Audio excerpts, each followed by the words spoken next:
Napapakamot si Jay sa kilay habang pinapanood si Kester at Alden na ini-interrogate ang lalaking dinukot nila na nagngangalang Ernesto, 30 anyos at dating isang jeepney driver na ngayon ay isa na sa mga tauhan ni Don. Matigas pa rin ito. Ayaw magsalita kung saan nagtatago ang mga amo niya.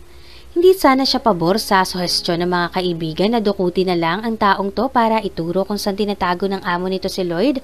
Pero wala na silang oras. Kailangang mahanap na agad si Lloyd bago pa mahuli ang lahat. Alam nilang buhay pa ang kaibigan. Kung iaasa lang nila ang lahat sa kapulisan ay medyo matatagalan talaga dahil may proseso pang sinusunod ang ahensya. Si Alden. Si Alden ang nakatukoy sa lalaking ito. Kung paano nito ginawa, hindi nila alam. Malamang ay umupa ito ng kung sino mang tao na handang gawin ng lahat para sa pera kahit ilegal pa. Ang importante, may tao nang makakapagturo kung nasaan ang kaibigan nila. Kaya hindi na sila nagpatumpik-tumpik pa. Kahit ano pang pagbabanta at pananakot nyo, wala pa rin kayong malalaman sa akin. Pagmamatigas ni Ernesto na nakaupo sa bangko at nakatali ang kamay sa likod. Sinikmuraan ito ni Alden na ikinaubo niya. Matigas talaga tong gagong to. Gusto pa yatang magpabugbog. Komento ni Alden. Mukhang matindi ang loyalty niya sa mga amo niya. Ani Kester. Hindi pa kasi masyadong nabibiga kaya ayaw magsalita. Si Matias na humithit ng sigarilyo habang mataman lang nakatingin kay Ernesto na puro pa sana ang mukha dahil sa natamong mga suntok mula sa dalawang kaibigan. Di pigain natin ang husto hanggang sa kusa na siyang magsalita at ituro kung nasaan ang lungga ng mga amo niya. Sabat ni Luis sabay kasa ng baril at tutok sa lalaki. Nanlaki ang mga mata ni Ernesto at napalunok. Sasabihin mo ba kung nasaan ang lungga ng mga amo mo? Idadamay ko ang asawa at mga anak mo. Pare, sita ni Jace kay Luis, hindi na dapat madamay ang inosenteng pamilya ng taong to. Wala yung mayong kinalaman. Fine. Kapag hindi ka nagsalita, babarilin kita. Banta ni Luis kay Ernesto. Gumisi naman si Ernesto. Di barilin mo. Pero napasigaw si Ernesto nang iputok nga ni Luis ang baril sa binti nito. Pati silang apat ay nagulat sa ginawa ni Luis. Uy pare, wala sa usapan natin yan. Sita ni Kester kay Luis. Hayaan mo na. Siguro naman magsasalita na yung gagong yan. Dahil kung hindi pa siya magsasalita, ako naman ang babaril sa kabilang binti niya. Sabi ni Matias na binuga ang usok ng sigarilyo pataas. O ano? Magsasalita ka na o yung kabila namang binti mo ang babarilin? Banta naman ni Alden. Hindi naman makasagot si Ernesto at kagat-kagat lang ang labi dahil sa sakit na sumigid sa binti niya. Naiihi na siya sa sakit. Baka maubusan na siya ng dugo at mamatay siya. Ayaw niyang mamatay. Kawawa ang mga anak niya. Ayaw pa yatang magsalita eh. Muling kinasa ni Luis ang baril at tinutok sa kabilang binti ni Ernesto. Oo na. Oo na. Magsasalita na ako. Bulalas ni Ernesto. Lumapit na si Jay sa lalaki. Pwes, magsalita ka na bago pa bulungan ng demonyo tong kaibigan namin at kalabitinit ulit ang gatilyo. Saan tinatago ng mga amo mo si Lloyd Villar? Lumunok muna si Ernesto habang napapangiwi. Tagaktak na rin ang pawis niya, sobrang sakit na rin ang binti niya. Ramdam niya ang pag-agos ng dugo niya sa binti. At kapag nagpatuloy pa iyon ay mauubusan siya ng dugo. Ano? Magsalita ka kung hindi babarilin ulit kita. Banta ni Luis. Sa abandonadong ospital. Napapangiwing sagot ni Ernesto. Saang lugar yon? Tanong ni Jace. Sa bayan ng Santa Luisa. Parang awa nyo na. Dali nyo na ako sa ospital, baka maubusan na ako ng dugo. Tarantang sabi ni Ernesto na medyo namumutla na. Nagtingin na ng magkakaibigan. Sigurado ka ba sa sinasabi mo? Baka nilalansi mo lang kami. Totodasin ka talaga namin. Banta ni Alden. Oo. Totoo ang sinasabi ko. Babalik na nga dapat ako doon kung hindi nyo lang ako dinukot. Putang ina. Masakit na ang binti ko. Ayoko pang mamatay. Sinabi ko na sa inyo kung nasaan ang kaibigan nyo. Pakawalan nyo na ako at dalhin sa ospital. Baka maubusan na ako ng dugo. Ano kami, bale? Dito ka muna. Hanggat di kami nakakasigurado at hindi namin nakikita ang kaibigan namin. Baka mamaya, tumawag ka sa mga amo mo at makatakas pa sila. Ani Luis. Ano? Anong balak niyo sa akin? Hahayaang maubusan ng dugo dito at mamatay? Di ako pwedeng mamatay, maliliit pa ang mga anak ko. Sana, naisip mo yan bago ka sumama sa grupo ng mga amo mo. Pwedeng-pwede ka naming patayin ora mismo at ilibing dyan sa bakuran. Nakahalukip-kip na sabi ni Jace. Wag! Parang awa niyo na. Pinili ko lang naman sumama sa grupo dahil malaki ang kitaan doon. Pero hindi naman talaga ako masamang tao. Tagabantay lang ako sa lugar na yun. Parang awa niyo na, dalhin niyo na ako sa ospital. Mangiyak-ngiyak nang sabi ni Ernesto. Hindi naman talaga siya masamang tao. Talagang kailangan lang niyang kumapit sa patalim para mabuhay ang mag-iina niya. Huwag kang mag-alala. Gagamutin kita. Presenta ni Kester. Doktor ka? Tanong ni Ernesto. Sana. Kaso, bumagsak ako eh. Pero huwag kang mag-alala. Kayang-kaya kong bunutin ang balang nakabaon dyan sa binti mo na gamit ang kamay lang. Nakangising sabi ni Kester at tinupi na ang manggas na itim na polo shirt hanggang siko. Lalo namang namutla ang maputla na mukha ni Ernesto. Nagngisian naman ang apat. Malakas ang kalabog ng dibdib ko. Habang magkahawak kamay kami ni Tita Sol, pinatawag kami dito sa estasyon dahil may bagong balita na raw tungkol sa akin naroroonan ni Lloyd. Sinundo pa ako ng driver ni na Tita Sol. Nakapambahay nga lang ako. Diyos ko, sana maging maganda yung balita na ito.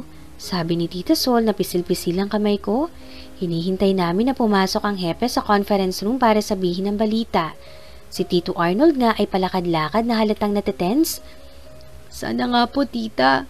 Baka hindi ko na kayanin kung masamang balita na naman. Sabi ko. Tumingin sa akin si Tita Sol at hinaplos ang pisngi ko. Magpakatatag ka, iha. Kailangan ka ni Lloyd. Tingnan mo, oh. Namumutla at nangangayayat ka na. Hindi matutuwa ang anak ko na makita kang ganyan. Tumulo ang luha ko. Pinahid naman iyon ni Tita Sol. Sinusubukan ko po, tita.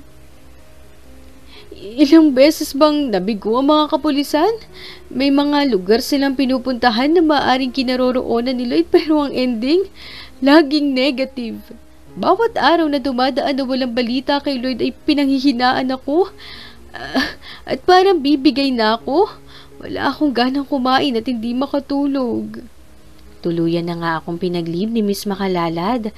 Ayon na rin sa kagustuhan ni Tia at ni Ben na nag-aalala na sa akin. Magandang umaga, Mr. and Mrs. Villar, Miss Aliana. Bati ng hepe na kapapasok lang. Kasunod niya si Elmore at ang isa pang pulis. Tinanguan pa ako ni Elmore. Magandang umaga rin, Chief. Balik-bati ni Tito Arnold. Ano ng balita, Chief? Tanong agad ni Tita Sol. Pero bago pa sumagot ang hepe ay bumukas ulit ang malapad na pinto at pumasok naman ang provincial director na ninong pala ni Lloyd. Kasunod din niya ang dalawang pulis. Binati rin niya kami. May nagpadala sa aming email kaninang umaga lang. Lugar kung saan daw naglulungga ang magtiyuhin at maaaring naroon din si Lloyd. Sabi ng hepe. Parehas kaming napatuwid ng upo ni Tita Sol. Lalong lumakas naman ang kabog ng dibdib ko. Anong lugar yan, Chief? Baka naman sinasalisihan na naman tayo at nililigaw? Ani Tito Arnold. Ayon sa email, sa abandonadong ospital raw ng Santa Luna, pinakumpirma ko na sa mga tao ko at positive na may abandonadong ospital doon at may mga tao. Anang hepe at tumingin kay Elmore at sa kasama nito, mukhang sila ang tinutukoy niyang kumumpirma ng lugar. Nagpahanda na ako ng bilang ng mga pulis na ide-deploy doon. Makikipagpulong na rin ako sa general ng AFP dahil kakailanganan din ang tulong nila. Wika ng provincial director. Pero bakit mamaya pa, Ismundo? Bakit hindi pa ngayon? Baka kung ano na ang ginagawa nila sa anak ko. Bulalas ni Tita Sol. Yun din ang gusto kong itanong. Bakit hindi pa ngayon? Kuta rin ng mga rebelda ng lugar na yon. Hindi pwedeng basta-basta na lang sumugod ang mga pulis dahil baka mauwi lang sa wala ang lahat. Kailangan pagplanuhan muna. Pero wag kayong mag-alala. Hindi pa pumuputok ang araw, bukas makikita na natin si Lloyd. Pero, kailangan nyo ring ihanda ang mga sarili nyo. Dahil baka ano pare? Kunot noong tanong ni Tito Arnold. Nagtingin na naman kami ni Tita Sol. Hindi na maawat sa pagkabog na malakas ang dibdib ko na tila may nagtatambol sa loob. Bumuntong hininga ang provincial director at tiningnan kami isa-isa. Napasinghap naman ako nang magets ang ibig niyang sabihin. Baka bangkay na lang siyang makikita. Pero hindi pa naman tayo nakakasiguro. Hindi pa patay ang anak ko. Buhay pa siya, Ismundo. Naghi-hysterical at umiiyak na sabi ni Tita Sol. Si Tito Arnold naman ay napahimas sa batok at tumalikod. Ako naman ay tila lalong nanghina. 2 linggo na mahigit simula nang dukutin siya. Posible talaga. Hindi pa siya patay. Ako ang ina at ramdam kong buhay pa siya. Umahagulgol na si Tita Sol. Niyakap ko naman siya at umiyak na rin. Balitaan niyo ako agad kung sakaling makita niyong buhay o patay ang anak ko. Sabi naman ni Tito Arnold na bakas din sa mukha ang pangamba. Namumula na rin ang mata niya. Lulugo-lugo ako at wala na sa sariling naglalakad sa hallway ng istasyon. Nasa opisina pa ng chief si Tito Arnold at Tita Sol dahil kakausapin pa sila ng hepe at ng provincial director. Ako naman ay hindi na sumama at hihintayin na lang sila sa labas para na akong masusuffocate sa loob habang nakikinig sa kanila. Wala pa rin kasiguraduhan kung makikita na si Lloyd at kung makita man ay baka sinapok ko ang ulo ko at ipinilig-pilig kasabay ng pagtulong muli ng luha ko. Hindi ako dapat mag-isip ng ganoong bagay pero paano nga kung muli kong pinilig-pilig ang ulo ko para alisin ang mga pangit na senaryo na pilit nagsusumiksik sa isip ko? Nagangat ako ng tingin ngunit nanlabo ang paningin ko at parang umiikot ang paligid ko. Ay! Yung babae na tumba! Lapitan nyo! Mga huli kong narinig bago ako tuluyang nilamon ng karimlan. Nagmulat ako ng mata at puting kisame ang una kong nabungaran. Hindi naman ganito ang kisame sa kwarto ko. Kakaiba din ang amoy na naaamoy ko. Amoy alkohol at mga gamot. Ay, mabuti naman at gising ka na pamangkin. Lumitaw sa paningin ko ang mukha ni Chang. Baka sa mukha niya ang pag-aalala. Chang, nasaan po ako? Magaspang ang boses na tanong ko at nilibot ko ang mata ko. Nakita ko sa ulunan ko ang nakasabit na TV for fluids. Sinundan ko ang mahabang swero na nakakabit pala sa isang kamay ko. May berde din kortina na nakaharang sa 2 gilid. May naririnig din akong mga ingay. Nandito ka sa emergency room. Sinugod ka dito ng mami at daddy ni Lloyd dahil nawalan ka ng malay sa istasyon? Sabi ni Chang na matiim na nakatingin sa akin. Kumunot ang noo ko. Naalala ko. Nasa istasyon ako kasama si Tito Arnold at Tita Sol dahil may balita na kung saan posibleng naroroon si Lloyd. Tapos, lumabas ako ng conference room at naglakad-lakad. Yun na nga ang huli kong natatandaan. Ano pong sabi ng Dr. Chang? Tanong ko. Pumuntong hininga si Chang. Overfatigue ka. Kulang ka sa kain at sa tulog. At hindi lang yun. Buntis ka, sabi ng doktor. Nanlaki ang mata ko sa huling sinabi niya. Kasabay ng mabilis na pagtibok ng puso ko. Po! Buntis ako? Di makapaniwalang tanong ko. Tumango naman si Chang.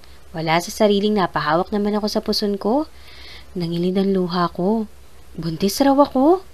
Ito ang matagal ng gusto ni Lloyd pero wala naman siya sa tabi ko ngayon. Napahigpi ako. Oh, bakit umiiyak ka na namang bata ka? Di ka ba masaya? Ani Chang at tinago ng likod ko. Buntis ako, Chang. Pero wala naman sa tabi ko si Lloyd. Humihikbing sabi ko. Babalik si Lloyd. Makikita din siya. Pero paano kung hindi na? Paano kung wala na pala siya? Paano na kami ni baby?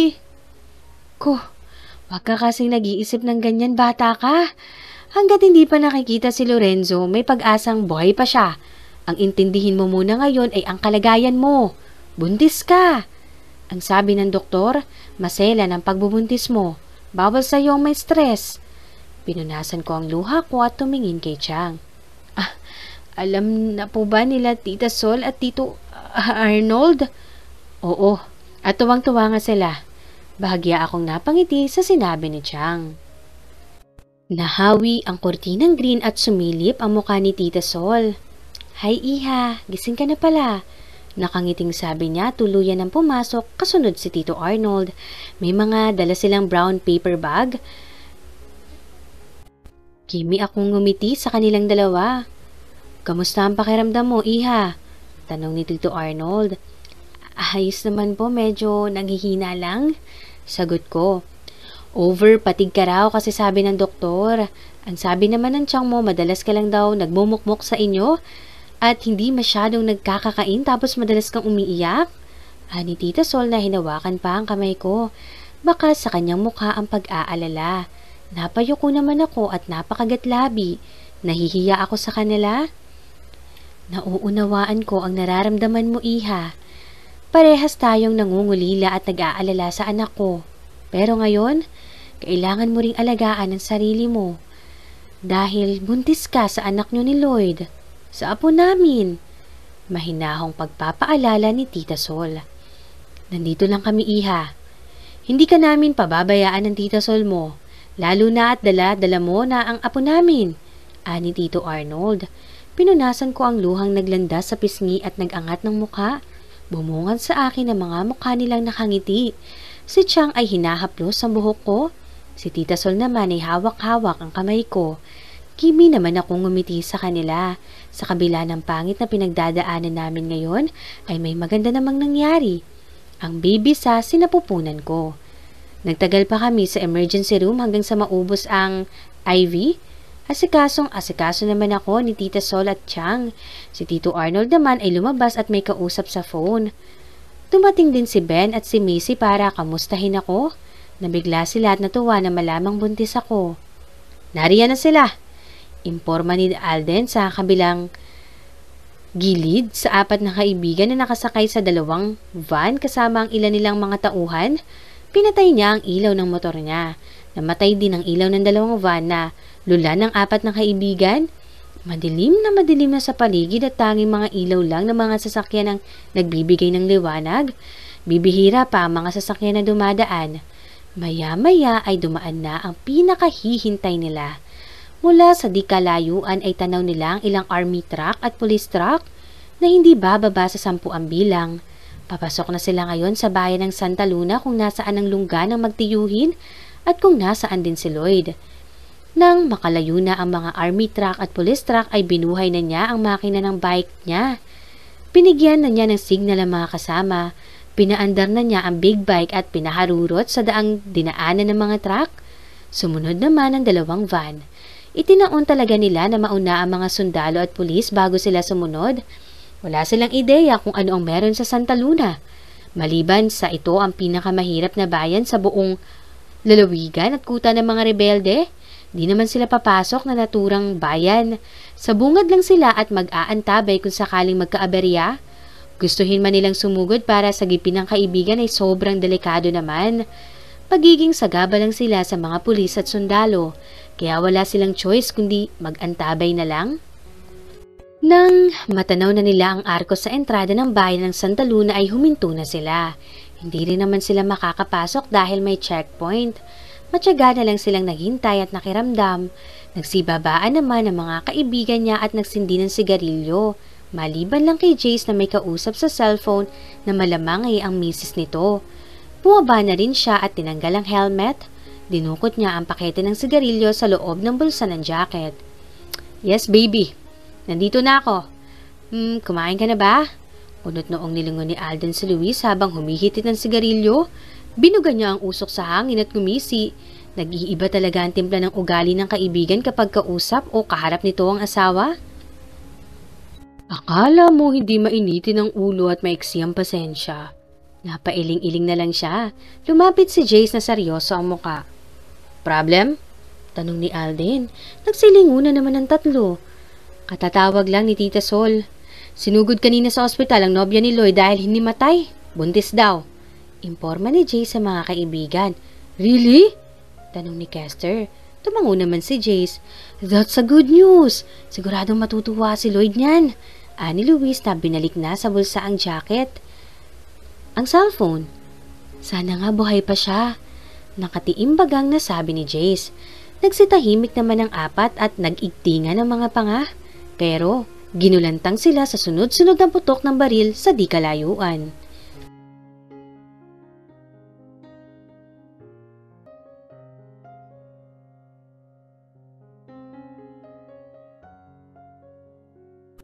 Nanginginig ang kamay kong pinipirmahan ng statement paper. Sa tagal ng pagkakatali ng kamay ko pataas ay wala ng lakas sa mga braso ko. Matapos kong pirmahan ng papel ay nilapag ko ang ballpen. Nakangising dinampot naman ni Raymond ang papel at sinuri. Kung hindi ka na sana nagmatigas, edi hindi na sana tayo aabot sa ganito. Napaismid ako. Basta, hindi nyo gagalawin ang nobya ko. Magaspang ang boses na sabi ko. Nanunuyo na ang lalamunan ko at nananakit na. Mula nang pakawalan nila ako mula sa pagkakagapos ay doon ko na naramdaman ang panghihina ng katawan ko. Huwag kang mag-alala. May isang salita ako. Ngingisi-ngisi pa rin sabi ni Raymond at sinanyasan ng 2 tauhan na pumunta sa aking likuran at hinawakan ako sa 2 braso at tinayo sa upuan. Tinalian nila ang 2 kamay ko sa likod. Monty! Tawag ni Raymond sa tauhang pinagkakatiwalaan. Wala siyang sinabi at tinanguan lang ito. Napangisi ako. Alam ko na ang kahihinatnan ko. Paglabas ko sa silid na to, wala silang balak na buhayin ako. Ilabas nyo na yan! Utos ni Don. Inakay naman ako ng 2 tauhan palabas ng silid na ilang araw kong kinasadlakan. Halos kalad-karina nila ako dahil sa bagal ng lakad ko. Pati mga binti ko ay hinang-hina na. Nadaanan ko pa si Julia sa bungad ng pinto. Nakatingin siya sa akin na tila may gustong sabihin. Nilisian ko lang siya. Paglabas namin ng silid ay nilibot ko ang mata. May malapad at mahabang hallway. Maraming kwarto. Sa loob ng mga kwarto ay may nakita akong hospital bed. Mukhang nasa isang abandonadong hospital kami.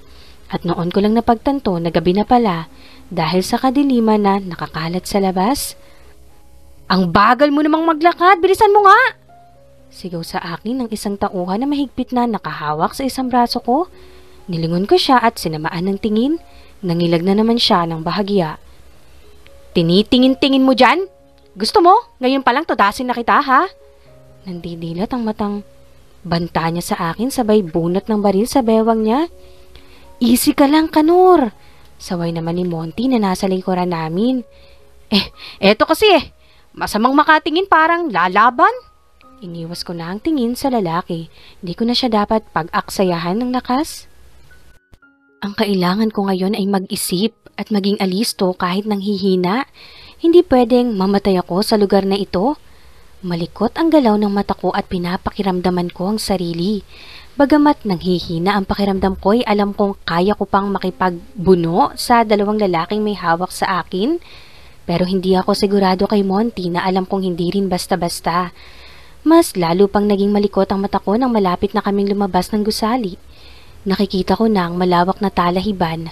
Naririnig ko na rin ang ngisian ng 2 tauhan na may hawak sa akin. Pinakarimdaman ko rin si Monty na nasa likuran ko na parang wala lang. Pasimple ko siyang nilingon.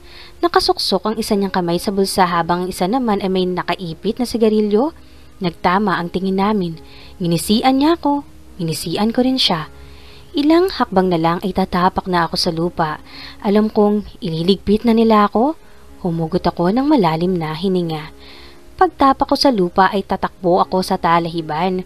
Pero hindi pa man ako nakakaapak sa lupa ay may narinig akong tila mga ingay. Tunog ng mga truck na pamilyar sa akin. May naulinagan din akong mga sigawan. Tumigil ang 2 tauhan. Ano yun? Tanong ni Kanor at lumingon sila sa pinanggagalingan namin. Naging alerto naman ako at pasimpleng kinakalaga ng tali sa likod. May mga parak! Natunton na nila tayo! Sigaw ng ilang mga tauhan na nagsitakbuhan na sa kung saan. Kasunod niyon ang sunod-sunod na putukan ng mga baril. May mga pulis! Bulalas ng isang tauhan na may hawak sa isang braso ko. Sabay silang 2 bumunot ng baril. Lumuwag din ang hawak nila sa mga braso ko. Si Monty naman ay bumunot na rin ng baril at palingalinga. Lumuwag na ang tali sa kamay ko. Dali-dali kong kinalas ito at pagkakalas ay hindi na ako nag-aksaya ng panahon. Inikot ko ang isang braso sa isang tauhan sabay agaw ng baril na hawak niya at inipit ng braso ang leeg niya. Tinuhod ko muna siya sa tagiliran sabay tutok ng baril sa ulo niya. Naalarma naman ang dalawa at tinutok din ng baril sa akin. Sige, subukan nyo. Babaon ng bala sa ulo nitong kasama nyo. Banta ako sa kanila at idiniin ang ulo ng baril sa ulo ng tauhan na sakal-sakal ko. Pilit pa niyang binabaklas ang braso ko pero hinigpitan ko lang lalo ito. Putang ina, ang tanga-tanga mo kasi, Larry! Inis na sabi ni Kanor. Huwag niyong ipuputok, baka tamaan ako. Natataranta at naghihintakutang sabi ni Larry na halos hindi na makahinga dahil sa pagkakasakal ng braso ko sa leeg niya. Tumingin ako kay Monty na nakatutok pa rin sa amin ang baril na hawak niya. Sa tigas ng hitsura niya ay alam kong hindi siya mangingiming iputok ang baril kahit tamaan pa ang kasamahan niya. Umatras ako palabas ng gusali papuntang talahiban, tangay si Larry. Sa paligid ay dinig ko ang sigawan at nakabibinging mga putok ng baril.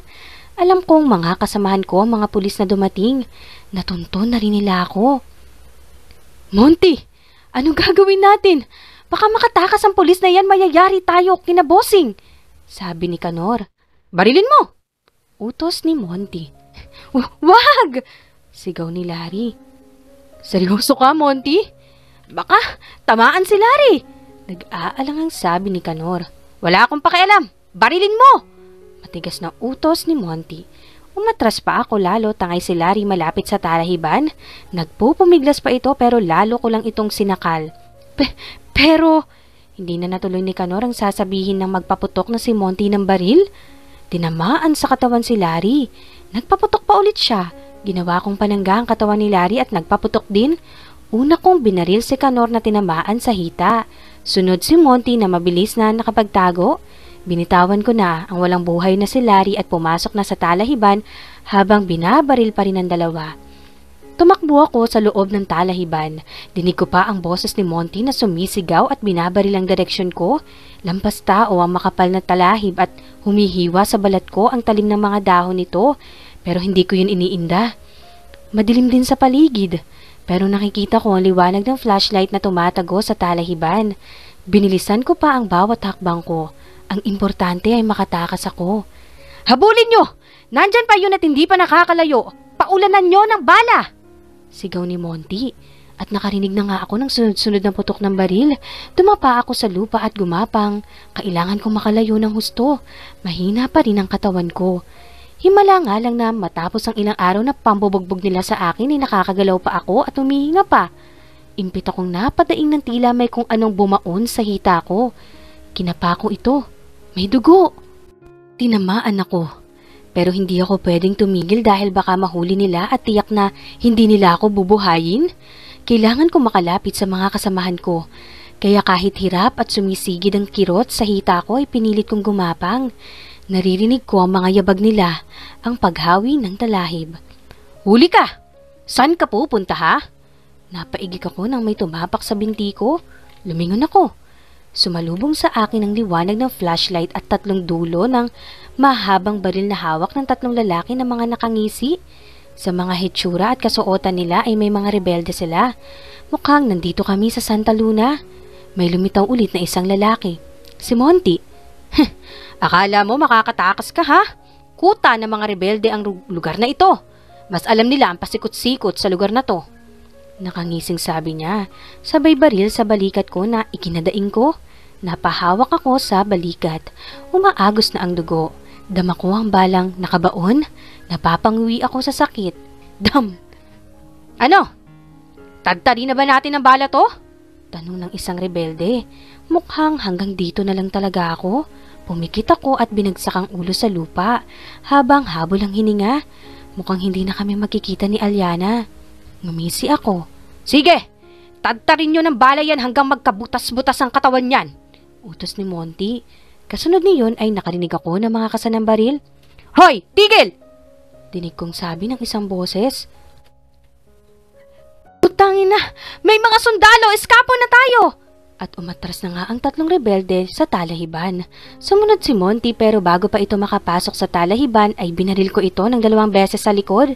Napadaing ito at nilingon pa ako.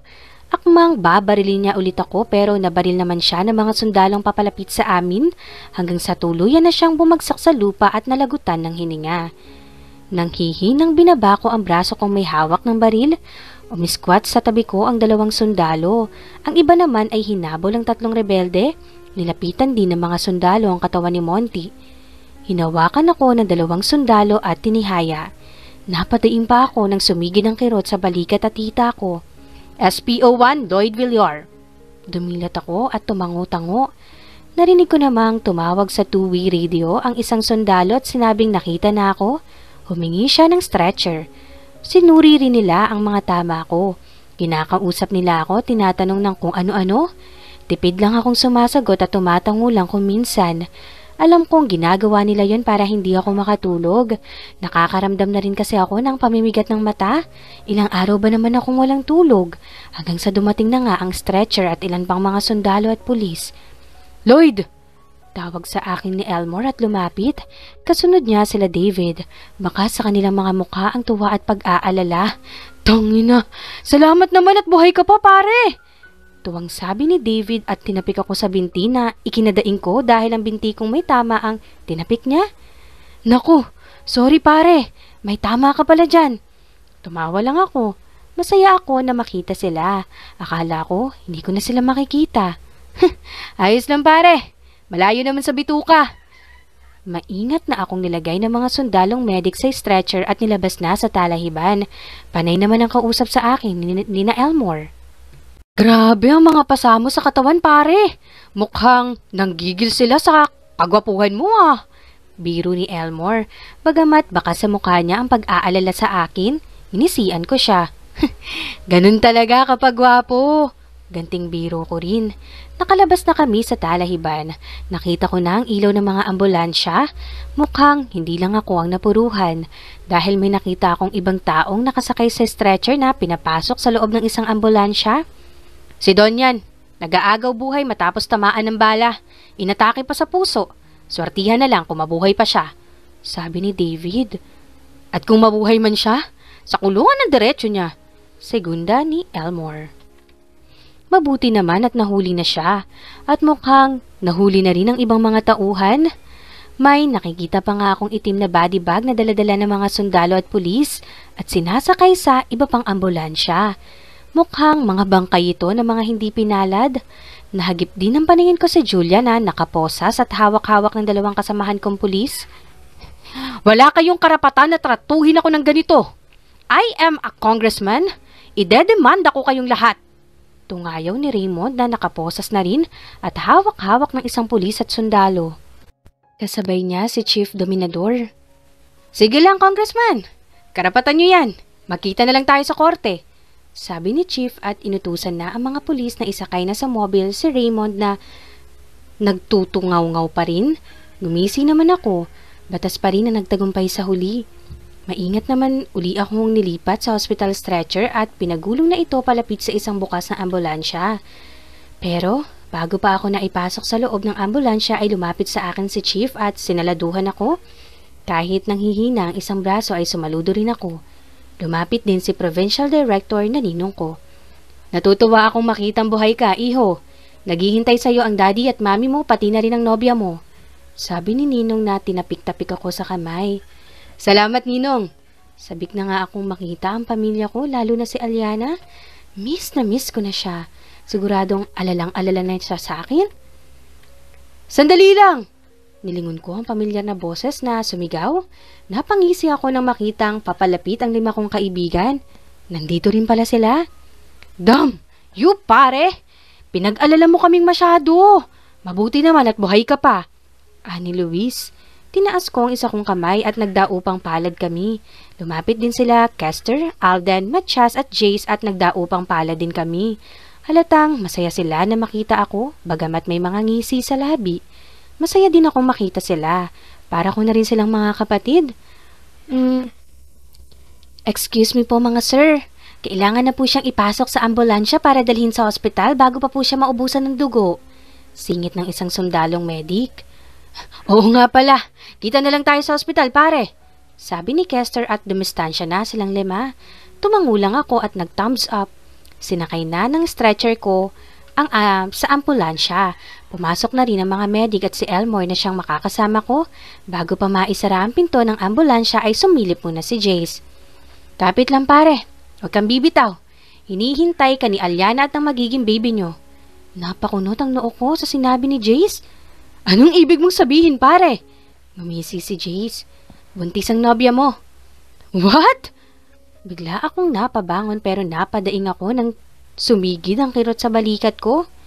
Sir, wag po kayong masyadong gumalaw. Lalo lang pong magdudugo ang sugat nyo. Saway sa akin ng medic at inalalayan nila akong humiga muli. Tumalikod na si Jace at sinarado na ang pinto ng ambulansya. Tumunog na rin ang wangwang. Bumilis naman ang tibok ng puso ko at tila nabuhay ang natutulog kong dugo. Tumingin ako kay Elmore. Buntis na si Alyana pare. Ngumisi siya. Oo pare, kaya kailangan mong magpakatatag at magpalakas. Tumango ako at pumikit.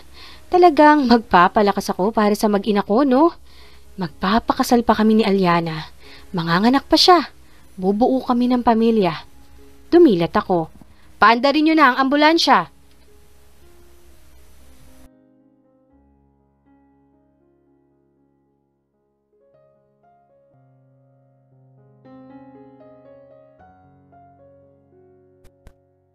Magana kaming kumakain sa hapag habang nagkukwentuhan tungkol sa pinagbubuntis ko. Pagkagaling namin sa ospital kanina ay dito na ako sa bahay diniretso nila Tita Sol at Tito Arnold. Inimbitahan sila ni Chang na dito na rin maghapunan. Kasalo din namin si Ben at si Macy.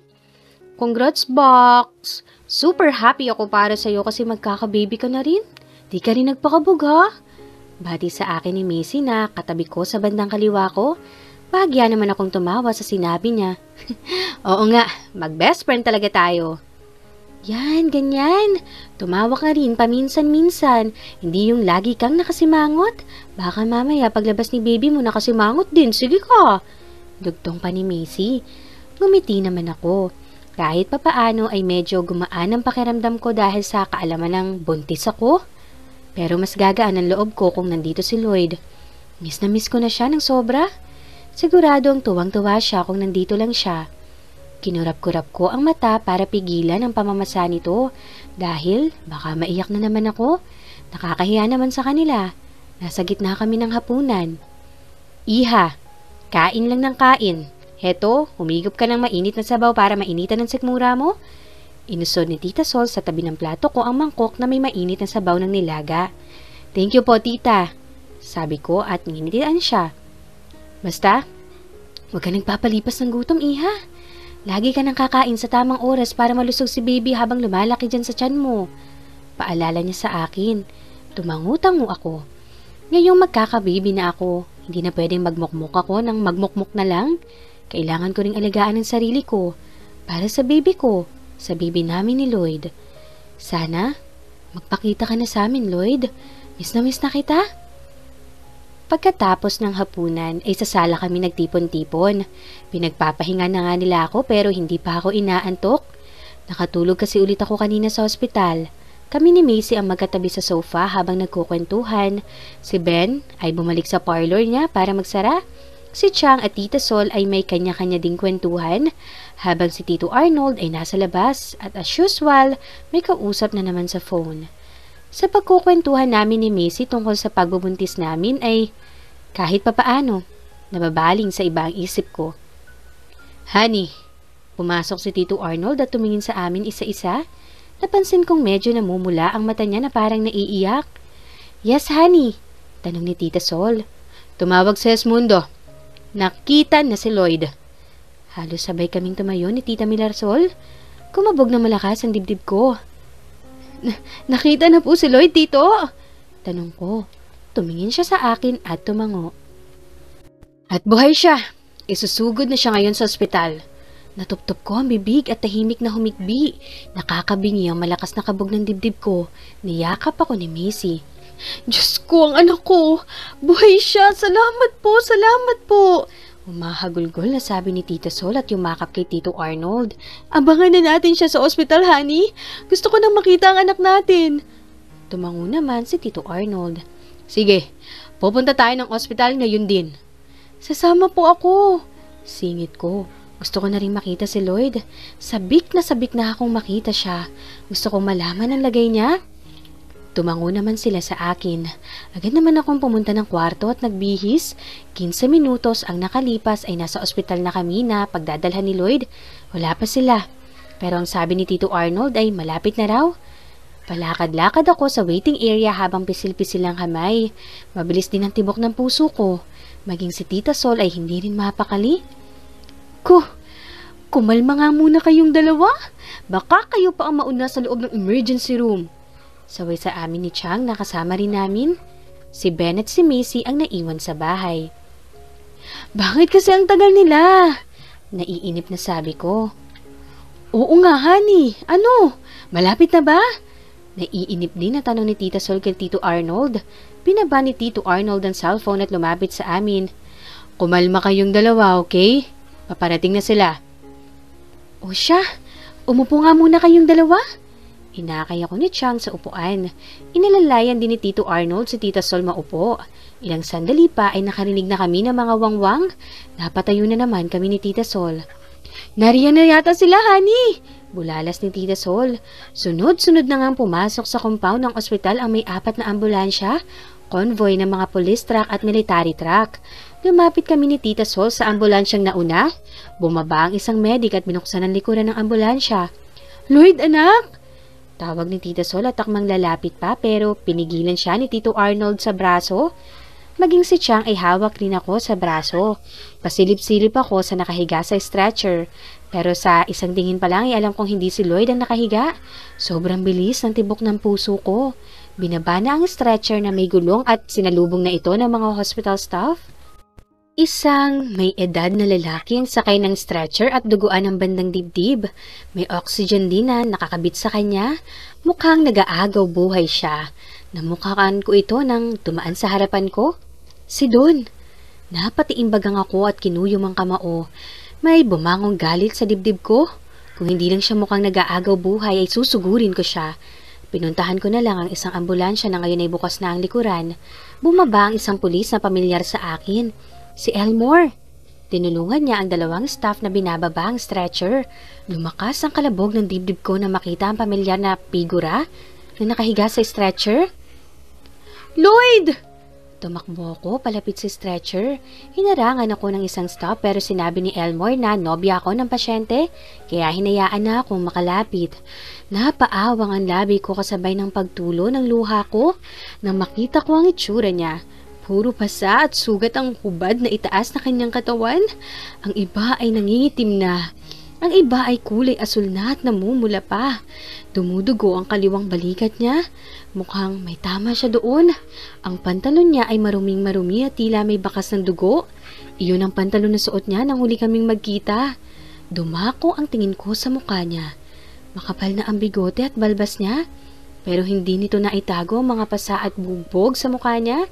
Putok rin ang labi niya at nakapikit siya. Lloyd! Umiiyak na tawag ko sa kanya at tinawakan ang kamay niya. Lloyd, anak! Diyos ko! Bakit ganyan ang itsura mo? Anong ginawa nila sa'yo, anak? Nag-hysterical at umiiyak na rin sabi ni Tita Sol nang makalapit sa stretcher. Hinawakan siya sa balikat ni Tito Arnold na nangingilid na rin ang luha sa mga mata. Naramdaman kong gumalaw ang kamay ni Lloyd at humawak sa kamay ko. Unti-unti ring dumilat ang mata niya. Sweetheart, magaspang ang boses na anas niya at ngumiti. Lalo akong umiyak at hinawakan ng mahigpit ang kamay niya. Gusto ko siyang yakapin pero nag-aalala ako na baka masaktan ko siya. Kaya hinaplos ko na lang ang buhok niya. Tumingin siya sa akin. I love you. Anas niya. I love you too. Umiiyak din na anas ko. At hinalikan siya sa noo. Walang pagsidla ng tuwang nararamdaman ko sa aking dibdib. Anak! Tawag ni Tita Sol. Tumingin sa kanya si Lloyd. Mom? Dad? Chang? Sambit niya. Masayang masaya ako na makita ka, anak. Sobrang nag-aalala kami ng daddy mo. Umiiyak din na sabi ni Tita Sol at marahang hinaplos sa mukha ni Lloyd. Namiss ko rin kayo ni Dad. I'm sorry kung pinag-alala ko kayo ng husto. Namiss ka rin namin, anak. Ang importante, ligtas ka at buhay at nakabalik na sa amin. Ani Tito Arnold na pinunasan ng luha naglandas sa kanyang pisngi, marahan din niyang hinaplos sa buhok si Lloyd. Magpagaling ka, iho. Naghihintay kaming lahat sa'yo. Sabi naman ni Chang Miding na nasa likuran ko at tumawak sa balikat ko. Tumango naman si Lloyd at kumiti. Tumingin ulit siya sa akin. You're pregnant? Bahagya naman akong nagulat kung paano niya nalaman, pero ngumiti na lang ako at tumango. Kumagat-labi naman siya at ngumiti. Thanks God! Sinagot na rin niya ang matagal ko ng panalangin. Usal niya at pumikit. Kaya, magpagaling ka agad. Sasamahan mo pa ako magpa-check up. Hindi ako magpapa-check up hanggat hindi ikaw ang kasama ko. Bahala ka dyan. Sabi ko. Yes, sweetheart. Dinala niya sa labi ang kamay kong hawak niya. Pinatabi na kami ng mga hospital staff dahil dadalhin na si Lorenzo sa operating room para matanggal na ang 2 balang nakabaon sa katawan niya. Kinabahan naman ako. Parang gusto ko tuloy sumama sa operating room. Ayoko pang bitawan ang kamay niya. Ayoko pang mawala siya sa paningin ko. Iha, magiging okay din si Lloyd.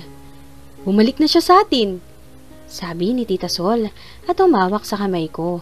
Tumangutango naman ako. Sumama si Tito Arnold sa isang nurse para magpa-test. Kakailanganin daw ni Lloyd na masalinan ng dugo. Kami naman ay naghintay na lang sa labas ng operating room. May isang nurse na lumapit at in-interview si Tita Sol. Panay ang usal ko ng dalangin na sana ay matagumpay ang operasyon. Maya-maya ay dumami na kami sa labas ng operating room dahil dumating ang 5 kaibigan ni Lloyd. Parang sumikip tuloy ang labas ng operating room dahil ang lalaki nila. Pero mapabait naman sila dahil binilhan pa nila kami ng maiinom at makakain. Kinakausap din nila ako.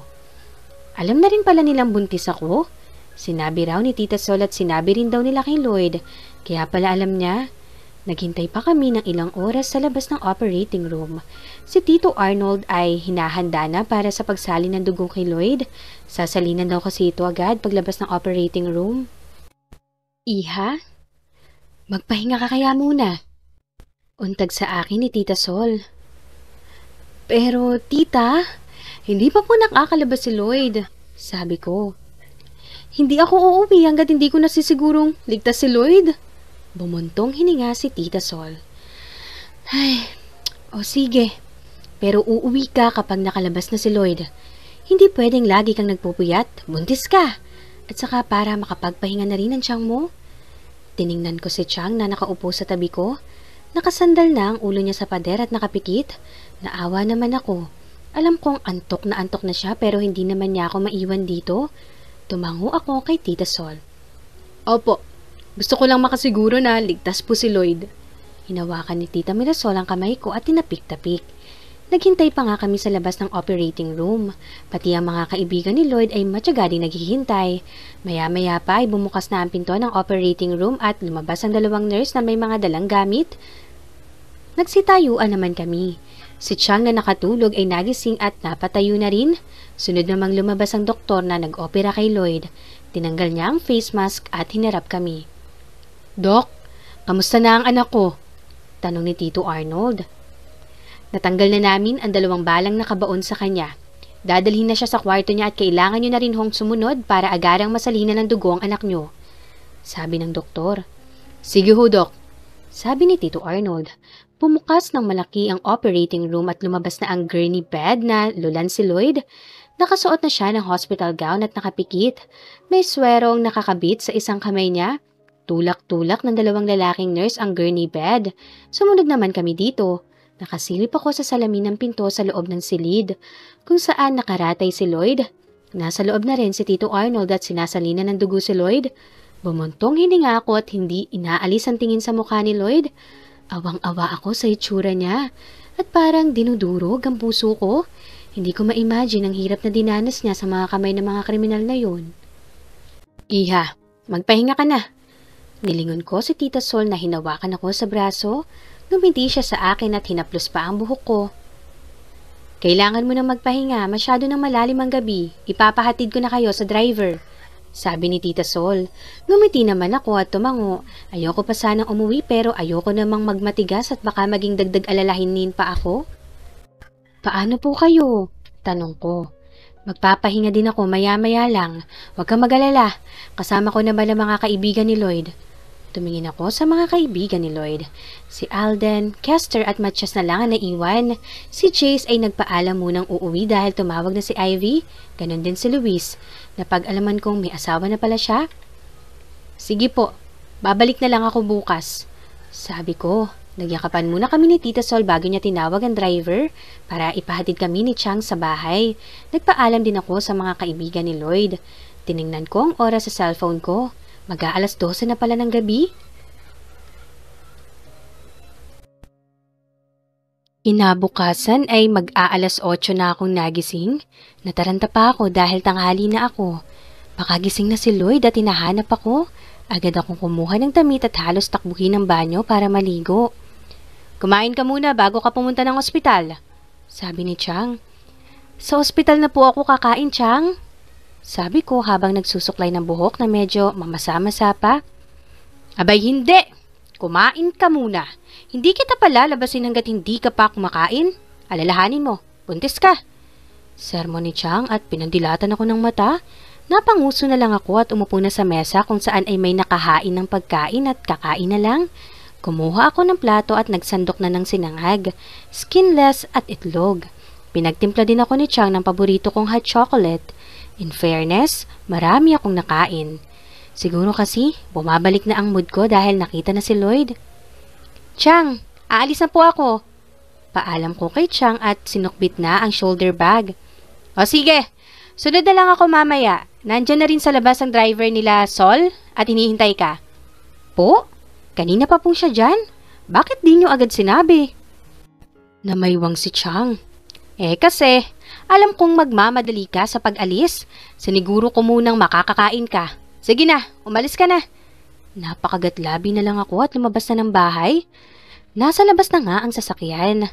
Lumabas ang driver at pinagbuksan ako ng pinto sa likuran. Agad naman akong sumakay. Excited na akong pumunta ng ospital. Dahan-dahan kong binuksan ang pinto ng kwarto ni Lloyd. Narinig ko ang mga tawanan at malalaking boses ng mga kaibigan niya. Nandito pa rin pala sila. Pero wala si Tita Sol at Tito Arnold. Lumipad ang mata ko kay Lloyd. Gising na siya at may ngisi sa labi habang nakikinig sa kwentuhan ng mga kaibigan. Napakagatlabi ako kasabay ng pagbilis ng tibok ng puso ko. Wala pang 24 oras mula nang operahan siya at salina ng dugo. Pero mukhang okay na siya. Huminto sila sa pagkukwentuhan nang mapansin ako. Oh, nandito na pala ang sweetheart mo. Nakangising sabi ni Alden. Nag-init naman ang pisngi ko at binati sila. Bumalik ang tingin ko kay Lloyd na nakatingin na rin sa akin. Sweetheart! Malambing na tawag niya sa akin at tinaas ang isang kamay. Lumapit naman ako sa kanya at tinawakan ang kamay niya. Ngumiti siya at pinisil-pisil ang kamay ko. Nanginig na naman ang luha ko hanggang sa pumatak na. Mabilis ko na naman yung pinalis ng kamay ko. Huwag ka nang umiyak. Nandito na ako. Natatawang sabi niya. Hindi ko na napigilan at yumakap na ako sa kanya. Habang humihikbi, pumalibot ang dalawang braso niya sa akin. Akala ko hindi na kita makikita. Takot na takot ako. Sobrang nag-aalala ako. Hindi ako makatulog at hindi rin makakain kakaisip sa'yo. Anas ko sa pagitan ng paghikbi. Hinalik-halika naman niya ang ulo ko habang hinahaplos ang likod ko. I'm sorry, sweetheart. I'm really sorry. Hindi ko sinasadyang pag-alalahanin ka ng husto. Nag-angat ako ng mukha at pinunasan ng kamay ang luha sa pisngi. Hinawakan ko ang mukha niya at ngumiti. Ang importante, bumalik ka na at buhay. Baka tuluyan na akong mabaliw kung mawawala ka. Sabi ko kasabay ng pagtulo ng luha ko. Muli niya akong kinabig at niyakap. Nakasandig ang pisngi ko sa dibdib niya. Pumikit ako at ngumiti. Dinig na dinig ko ang malakas na tibok ng puso niya kasabay din ng akin. Tila ba muli itong nagkaroon ng buhay.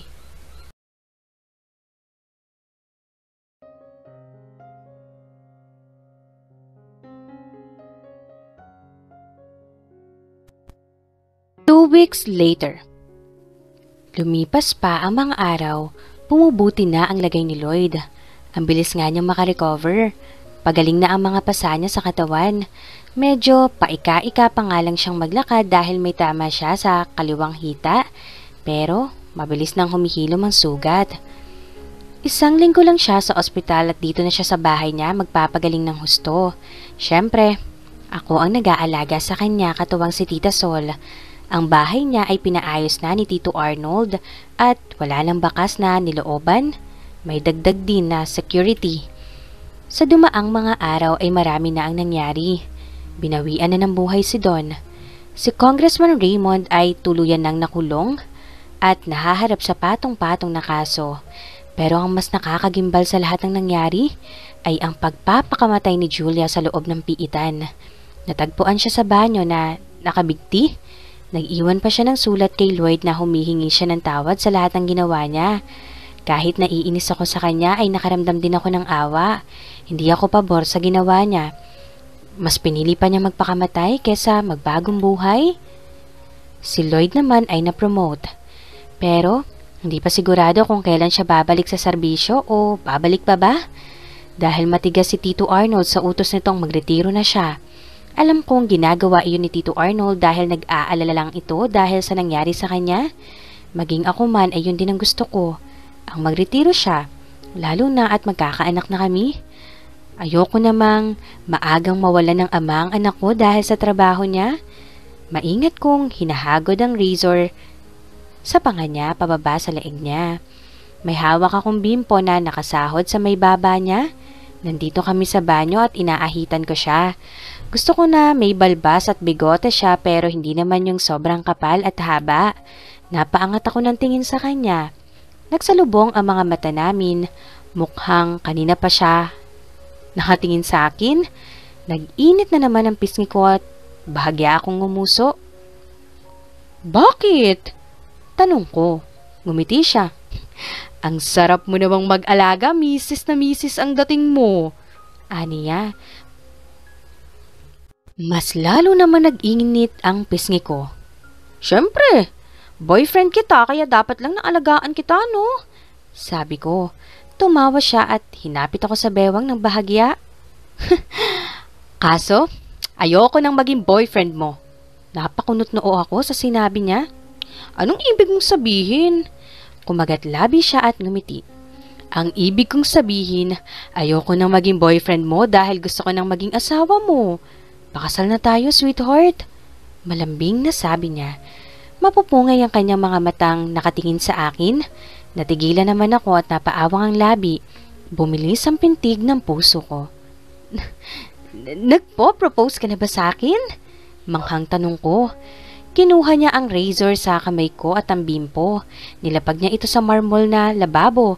May dinukot siya sa bulsa ng khaki shorts niya. Napaawang ang labi ko na makita ang kahitang kulay asul. Lalong bumilis ang pintig ng puso ko. Pinabili ko to kay Kester sa hospital pa lang. Aniya at binuksan ng kahita. Nahigit ko ang hininga nang tumabad ang singsing na may kumikinang na bato. I'm sorry. Hindi ko pa kayang lumuhod, sweetheart. But, marry me please. Anas niya. May lambong ng pagsusumamo sa mukha niya. Napalunok ako. Hindi ko inaasahan na aalokin niya ako ng kasal. Sigurado ka ba? Baka naman inaaya mo lang ako ng kasal kasi buntis ako. Of course not. Noon pa man, kahit hindi ka pa buntis gusto na kitang ayain ng kasal.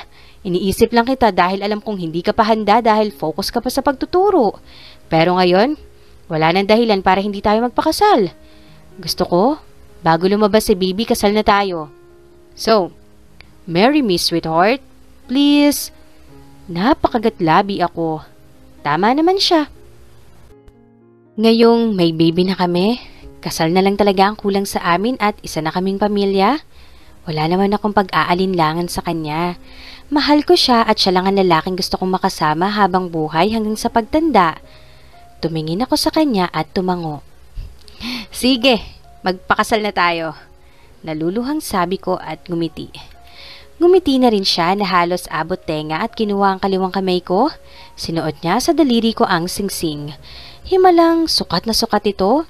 Dinala niya ang kamay ko sa labi at hinalik-halikan ito. Kinabig niya ako at niyakap ng mahigpit. Yumakap din ako sa kanya. Hinalik-halikan naman niya ang tuktok ko. I love you, sweetheart. I love you so much. Unang kita ko pa lang sa'yo, binihag mo na ang puso ko. Anas niya at mas humigpit pa lalo ang yakap niya. Mahal din kita, Lloyd. Mahal na mahal. Anas ko rin at tumingala sa kanya. Di ko akalain na mamahalin ko siya ng ganito. Dati, paayaw-ayaw pa ako sa kanya dahil sa agwat ng edad namin. Pero ngayon, parang hindi ko na yata kayang mabuhay kung wala siya. Binaba niya ang mukha at sinakop ang labi ko. Matamis at masuyo ang halik na pinagsaluhan namin. Walang pagmamadali at nilalasap ang bawat sandali. Dinadama ang pagmamahal sa isa't isa. Nang maghiwalay ang mga labi namin ay muli niya akong niyakap at sinubsob ang mukha sa buhok ko. Sinandig ko naman ang pisngi sa dibdib niya. Dinig ko ang malakas na tibok ng puso niya na tila musika sa pandinig ko. I'm sorry, sweetheart. Dahil sa akin, naglib ka sa pagtuturo. Muli akong tumingala at hinawakan ang mukha niya. Huwag mo nang intindihin yun. Babalik pa rin naman ako sa pagtuturo. Nang malaman niyang naglib ako sa pagtuturo dahil sa kanya ay guilty siya, panay ang sorry niya sa akin. Nung nasa ospital, lalo nang ikwento pa ni Chang na halos hindi ako kumakain, hindi makatulog at laging umiiyak. I promise, aalagaan kita. Kayo ni baby. Magiging mabuting asawa at daddy ako sa inyo. Aniya at hinawakan ang pisngi ko. Ngumiti naman ako at tumango. Alam ko namang magiging mabuting asawa at ama niya. Magkasintahan pa nga lang kami, todo na ang pag-aalaga niya sa akin. Lalo pa kaya kapag naging mag-asawa na kami. Bahagya ko siyang tinulak sa dibdib at tumingin ng diretso sa mga mata niya. May hihilingin sana ako. Tumaas ang sulok ng labi niya. Ano yun, sweetheart? Kumagat labi naman ako at bumuntong hininga. Pwede bang mag-quit ka na sa pagpupulis? Sabi ko. Saglit siyang hindi nagsalita at nakatikin lang sa akin. Kinabahan naman ako kasi baka magalit siya. Mahal niya ang trabaho niya at alam kong mahirap yon para sa kanya na bitawan. Pero kung patuloy siya sa pagsaserbisyo, hindi naman maaalis sa dibdib ko ang takot at pag-aalala. Nai-imagine ko ang sarili kong gabi-gabing naghihintay sa pag-uwi niya. Hindi makatulog at parang pusang hindi maihi at napapraning. Humugot ako ng malalim na hininga. Natatakot kasi ako eh. Kapag nagpatuloy ka pa sa serbisyo, walang kasiguraduhan kung babalik ka pa sa akin ng buhay. Natatakot akong maulit-ulit yung nangyari sa'yo. Paano kung sa pagkakataon na yun, di ka naswertehin? Ayoko namang mabiyuda agad-agad. Ayoko maagang mawala ng ama ang anak natin. Ayoko mawala ka, Lloyd. Pumipiyok pa ang boses na paliwanag ko. Nangingilid na lin ang luha ko. Bangungot sa akin na nangyari sa kanya. At ayoko na uling maranasan yun. Pinunasan ng daliri niya ang gilid ng mata ko at hinalikan ako sa noo. Sabay yakap ulit sa akin ng mahigpit. Kumanti din ako ng mahigpit na yakap. Pinapangako ko sa'yo, sweetheart. Hindi ako mawawala sa'yo. Magsasama tayo habang buhay, kasama ang magiging mga anak natin. Sa gitna ng hapunan ay masaya kami sa hapagkainan. Kami ni Tita Sol ang nagluto. Dumating din si Tito Arnold galing Manila. Dito muna sila naglalagi ni Tita Sol sa Inobensya habang nagpapagaling si Lloyd. Tinawagan ko si Chang, Ben at Macy at inimbitahan sila dito sa bahay dahil may ia-anunsyo kami ni Lloyd. Kaya heto ang ingay ng mesa, puno ng kwentuhan at tawanan. Naku, nakakatuwa naman ang love story niyong dalawa. Nakakakilig. Komento ni Tita Sol kay Ben at Macy. Basta, ninang at ninong kami ng Tito Arnold nyo, ha? Wala pong problema, tita. Ipapahabol ko ang invitation sa inyo. Ani Ben. Malapit na kasi ang kasal nila ni Macy sa West. 2 linggo mula ngayon. Napalingon ako kay Lloyd nang hawakan niya ang kamay ko. Ginitian niya ako. Gumiti din ako sa kanya at tumango. Tumikhim siya. Nabaling sa kanya ang atensyon ng lahat. May sasabihin ako sa inyo guys. Ani Lloyd. Ano yan anak? Tanong ni Tita Sol. Dad? Mom? Chang? Magpapakasal na rin ho kami ni Aliana. Anunsyo niya at pinatong sa mesa ang magkahawak naming kamay. Tumambad sa mga mata nila ang singsing na nakasuot sa daliri ko. Nanlaki ang mata at napatuptop ng bibig si Ben at Macy. Si Chang ay nakanganga din. Si Tito Arnold ay napatangu-tango. Si Tita Sol naman ay nakangiti at maluha-luha. Mukhang hindi na siya nasurpresa. Sabi ko na nga ba Nang makita ko palang kanina ang singsing sa daliri ni Aliana, alam ko na. Hinihintay ko lang na magsabi sa mismo kayo. Sabi ni Tita Sol at pinagsalikop ang 2 kamay at ngiting-ngiti. Kanina lang ako nag-propose, Mom. Mabuti naman. Naisipan mo nang ayain ang kasal si Aliana? Akala ko, kailangan pa kitang tutukan ng shotgun. Ani Tito Arnold. Pinalo naman siya ni Tita Sol sa braso na ikinatawa naming lahat. Congratulations, Box! I'm so happy for you. Di ka talaga nagpapakabog. Bati ni Macy na halatang masayang-masaya para sa akin. Thank you, Box. Kinikilig din na sabi ko.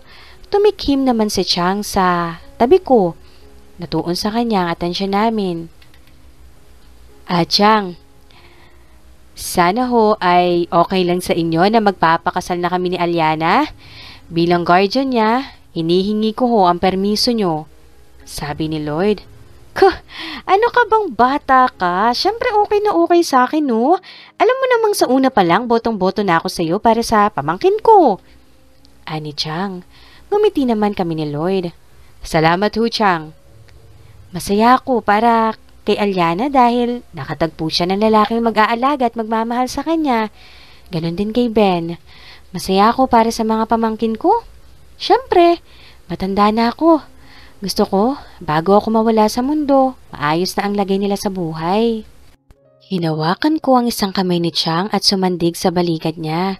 Maaga man ako naulila sa magulang ay pinuno naman ako ni Chang ng pangaral at pagmamahal.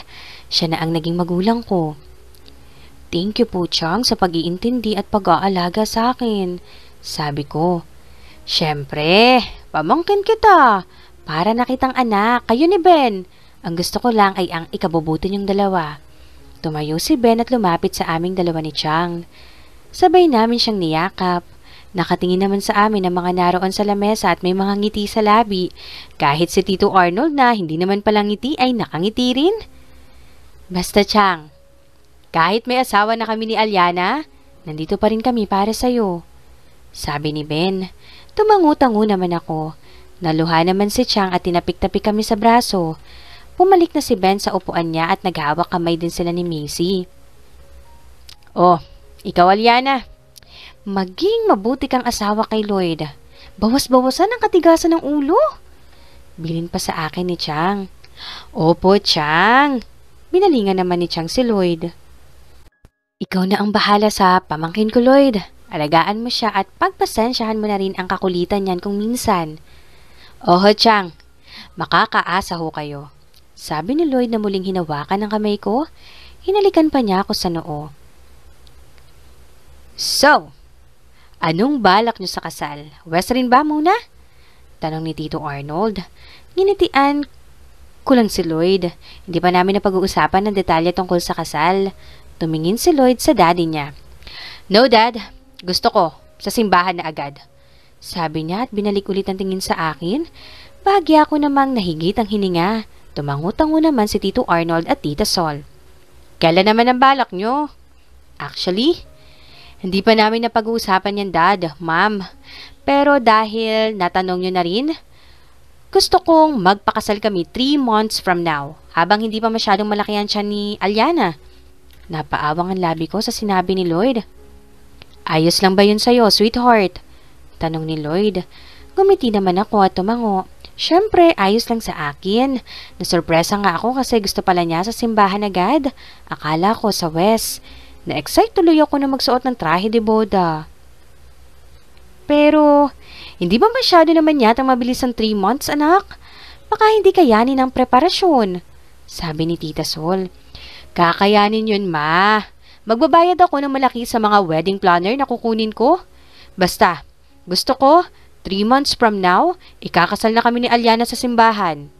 Determinadong sabi ni Lloyd. Tumawa si Tito Arnold. Anak nga kita. Lumisi si Lloyd. Umikot naman ang mata ni Tita Sol. Anyway, may mga kakilala akong wedding planner, iho. Tumango si Lloyd. Okay, ma'am. Ibigay mo na lang sa akin ang mga email nila. Kaya sa gitna ng hapunan ay pinag-usapan na rin namin ang tungkol sa kasal, kung saan gaganapin at sino-sino ang mga bisita. Sunod-sunod ang kagat ko ng burger. Bigla kasi ako nag-crave sa fast food. Nasa biyahe pa lang kami kanina papunta sa clinic ay nag-crave na ako nang makita ang logo ng isang sikat na fast food chain. Kaya paglabas namin ni Lloyd sa clinic ng OB namin ay dito kami sa fast food dumiretso. Kaya na niyang magmaneho at tuwid na rin siyang maglakad. Hindi pa rin siya bumabalik sa serbisyo. Hindi ko naman siya kinukulit tungkol doon. Ayoko naman siyang pangunahan. Basta, nabanggit ko na sa kanya na gusto ko na siyang magretiro. Dahan-dahan lang, sweetheart, baka mabulunan ka. Natatawang sabi ni Lloyd na fried chicken naman ang nilalantakan. Nagugutom ako eh. Sabi ko na halos puno ang bibig. Tumangutango naman si Lloyd. Sige lang, sweetheart. Kain lang ng kain para mabilis lumaki si baby sa tiyan mo. Aniya, kanina habang nasa klinik kami ay halos siya ang kumausap sa OB ko. Ang dami niyang tanong tungkol sa pagbubuntis ko. Akala mo siya ang buntis. Natatawa na nga lang ang doktor. Halata kasing excited siya. Oh well, matagal na rin naman kasi niyang gustong magkaanak. Gusto pa nga niya maraming anak. Mga 4 raw o 5. Nag-iisang anak lang kasi siya at medyo malungkot raw. Ako rin. Gusto ko rin ng maraming anak. Maaga akong naulila at wala ring kapatid pero may pinsan naman ako. Pero iba pa rin yung may kapatid ka. Saka gusto ko rin ng malaking pamilya para mas masaya. Nakakuha na rin siya ng wedding planner sa tulong ni Tita Sol. 2 wedding planner ang kinuha niya. At dito rin kami sa Inubensya ikakasal. Sa simbahan sa bayan na 100 taon na ang tanda. Talagang tuloy na ang kasal namin. Bukas nga ay pupunta ulit sa bahay niya ang 2 wedding planner para pag-usapan na ang lahat ng detalye. At lahat ay sagot ni Lloyd. Gusto ko nga sanang magbigay ng ambag dahil may ipon naman ako sa bangko. Ayaw naman niya. Siya daw ang lalaki at siya na ang bahala sa lahat. Ang ambag ko na lang daw ay ang pirma ko sa marriage contract namin. Pagkatapos namin kumain ay nag-take out pa kami. Uuwi kami ngayon sa bahay namin ni Chang. Nandun na raw kasi ang damit na susuotin ko sa kasal ni Ben at ni Macy sa susunod na araw.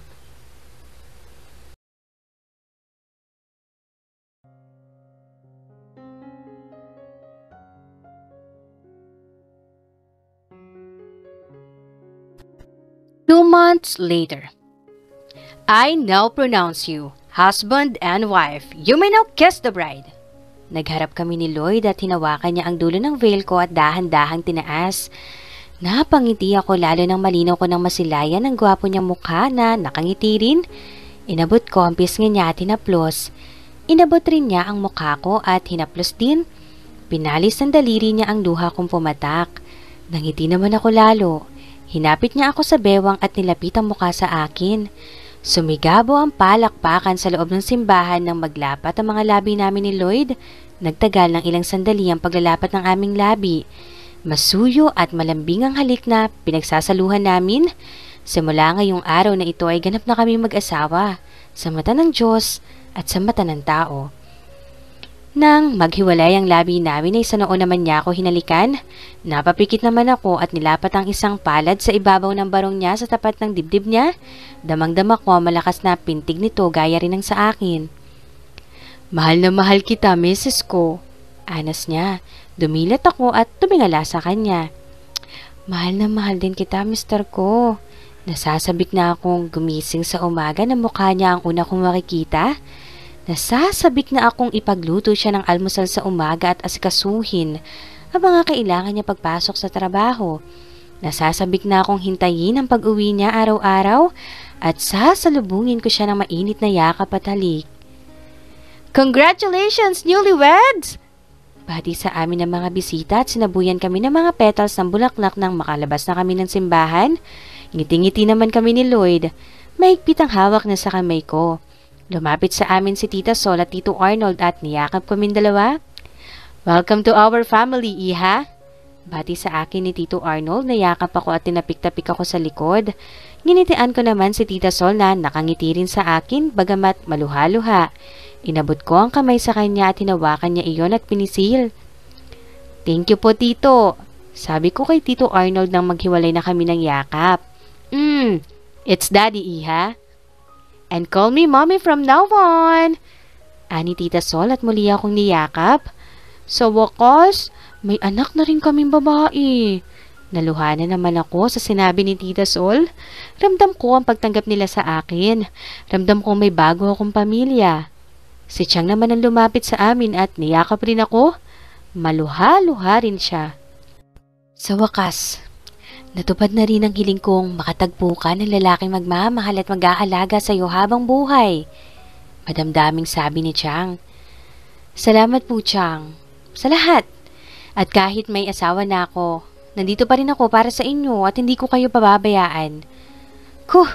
Wag mo na akong masyadong intindihin. Malakas pa ako. Basta maging mabuting asawa at ina ka, wag mong pababayaan ang pamilya mo. Bumaling naman si Chang kay Lloyd. "Ikaw na ang bahala sa pamangkin ko, Lloyd. Alagaan mo siya." "Makakaasa po kayo, Chang," ani Lloyd at niyakap din si Chang. Sunod naman bumati si Ben at si Macy na pawang may mga ngiti sa labi. Nagyakapan kami ni Macy. "Congratulations, Box! Sa susunod niyan, manganganak ka na." "Oo, pero mauuna ka muna," natatawang sabi ko. "Oo nga pala." Natawa na rin siya.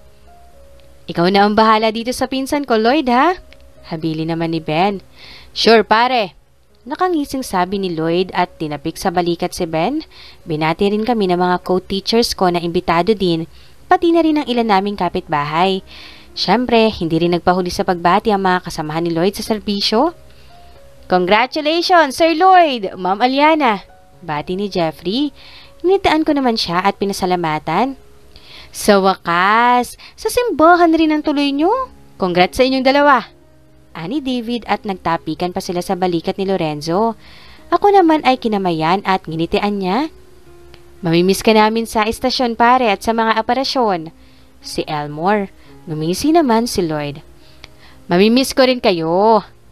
Nga pala, congratulations sa inyong dalawa ni David. Deserve niyong ma-promote." "Salamat, pare." Lumapit rin sa amin ang hepe at ang ninong ni Lloyd at binati kami. "Maraming salamat sa serbisyo mobilyar. Nakakapanghinayang man ang pagreretiro mo pero wala na akong magagawa roon. Hangad ko ang mapayapang pagsasama niyong mag-asawa." Anang Chief at kinamayan kami ni Lloyd. "Salamat, Chief. Masaya akong nakatrabaho ko kayo." "Congratulations, Iho. Masaya akong makitang bubuo ka na ng sarili mong pamilya. Alagaan at mahalin niyo ang isa't isa, ha?" Bati naman ang ninong niyang si Provincial Director na kinamayan rin ako. "Maraming salamat rin, Ninong, sa lahat ng tulong nyo," sabi naman ni Lloyd. "Walang anuman, Iho. Para na kitang anak." Kung sino-sino pa ang bumati sa amin. Noon ko lang napansin, ang dami pala naming bisita. Imbitado nga rin ang mag-amang Mang Lunyo at Penpen na binati rin kami. Si Mang Lunyo na kasi ang full-time katiwala ni Lloyd sa paupahan niya at sa bago pang paupahan na tinatayo. Hindi na siya mangangalakal ngayon. Mayroon na rin silang tindahan. "Congratulations, Mr. and Mrs. Villar." Bati naman sa amin ng mga kaibigan ni Lloyd na gwapong-gwapo sa mga suot na barong Tagalog. Kanina nga sa loob ng simbahan ay halos sila lang ang tinitingnan ng mga bisita. Lalo na mga co-teachers kong mga babae na wala pang asawa. Agaw, pansin ba naman yung mga hitsura nila na akala mo mga modelong hinugot sa magazine? Isa-isa nila kaming binati. Si Ivy ay niyakap pa ako habang binabati ako. Tuwang-tuwa siya na ako ang nakatuluyan ng kaibigan ng asawa niya. Siguradong mas magiging close pa kami lalo na at nag-alok siya na magninang sa anak ko. Nakilala ko rin ang asawa ni Luis na si Ivana. Maganda siya. Maamo ang mukha, maputi at makinis. Mukha nga siyang artista. Mabait naman siya pero mukhang mahiyain at mukhang bata pa. At ito ngang si Luis ay parang kamay ng octopus ang braso na lagi nakapulupot sa kanya. Di naman halatang patay na patay siya sa asawa niya. Pagdating namin sa reception ay marami ng tao. Nandun na rin halos lahat ng kapitbahay namin. Dito kasi sa amin, ginanap ang reception sa malawak na lupang binili ni Lloyd na pagtatayuan namin ng bahay. Maganda ang pagkakaset up ng dalawang wedding organizer na kinuha ni Lloyd. Namumutiktik ng maliliit na ilaw ang paligid na parang mga alitap-tap. Namumutiktik din ng mga bulaklak at bumabaha ng pagkain at alak. Masayang masaya ang lahat at akala mo ay may piyesta. Lalong-lalo na mga kapitbahay namin na malapit na sa amin ni Chang. Nakakatuwa dahil kahit magkakaiba ang antas sa buhay ng mga bisita ay nagkakaisa sila sa kasiyahan. Lalo na ang mga bisita ni Lloyd na talaga namang mga galing sa alta sosyedad pero marunong namang makipagkapwa-tao. May production number pang ang hinanda ang tropa nila B-Boy. Kahit mga kaliwa ang paa ay todo bigay pa sila. Aliw na aliw naman ang mga bisita. Nagkaroon pa nga ng asaran dahil dati kong manliligaw si B-Boy. Pero masaya naman daw siya para sa akin na halata mo naman. Ang mga kaibigan naman ni Lloyd ay inasar siya pero nakisakay si Lloyd at nag-appear pa sila ni B-Boy. Pagkatapos ng mga pakulo ay kami naman ni Lloyd ang gumitna at sumayaw sa saliw ng malamyos na musika. Nakahawak ako sa balikat niya at siya naman ay hapit ako sa bewang. Nakatiti kami sa isa't isa at may ngiti sa labi. Napapikit ako nang halikan niya ang noo ko, ilong at labi. Ilang sandaling nanatili ang labi niya sa labi ko pagkatapos ay pinagdikit niya ang mga noo namin. Ngumiti naman ako. You're my everything, sweetheart. Can't wait to spend the rest of my life with you. Bulong niya at niyakap ako ng mahigpit.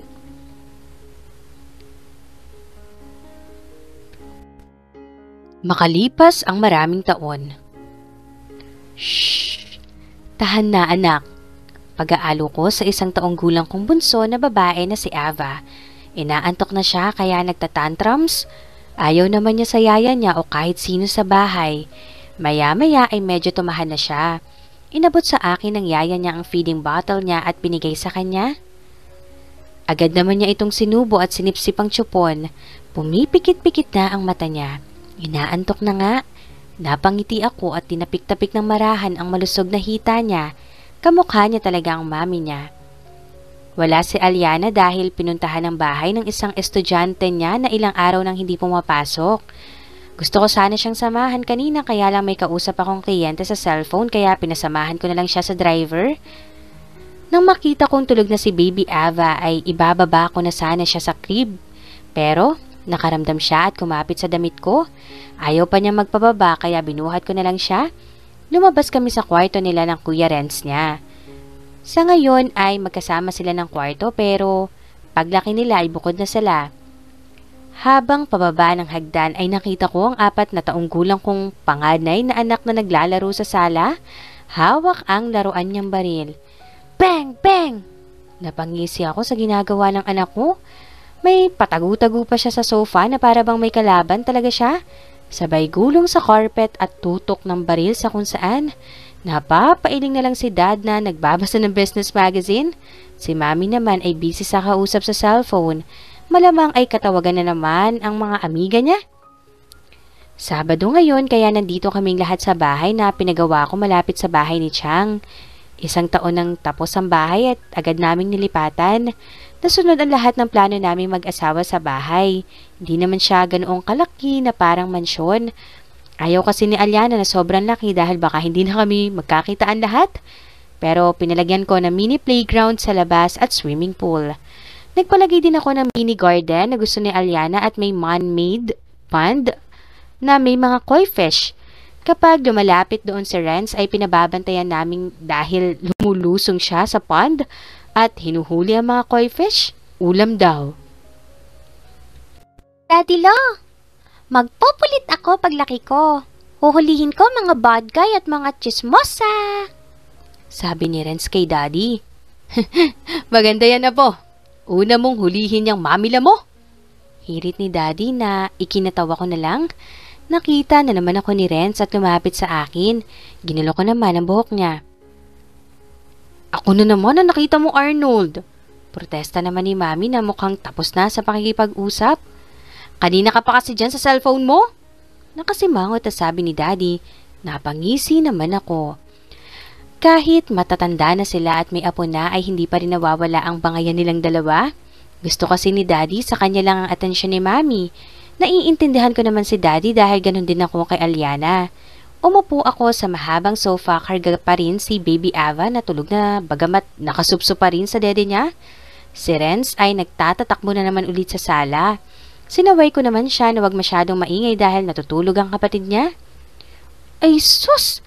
Tulog na tulog ang magandang apo ko ah! Ani Mami na sinilip ang mukha ni Baby Ava. Ayaw nga akong magpalapag! Natatawang sabi ko. Namiss ka lang yan dahil ilang araw kang hindi nakita. Sabi ni Mami.